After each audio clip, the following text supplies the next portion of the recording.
Em tuas mãos eu as entrego como instrumento de amor. Usa minhas mãos para abençoar alguém que precisa de um milagre. Faça as minhas mãos as tuas mãos e muda hoje a história de alguém.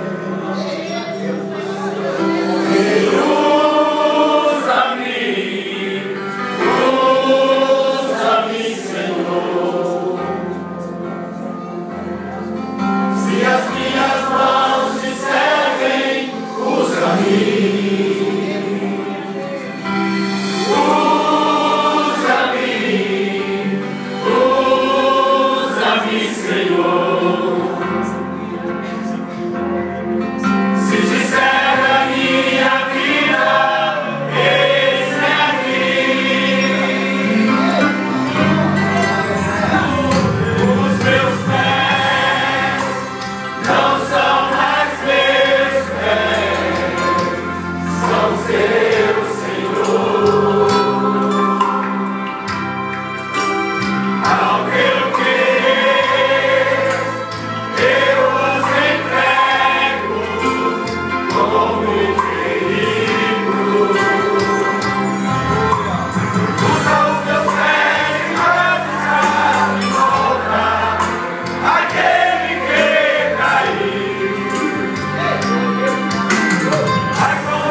Acreditar que você é um vaso escolhido, que Deus tem planos na vida de muitos através da unção que está em você. Você tem que perceber isso. Você tem que saber que você é um escolhido de Deus.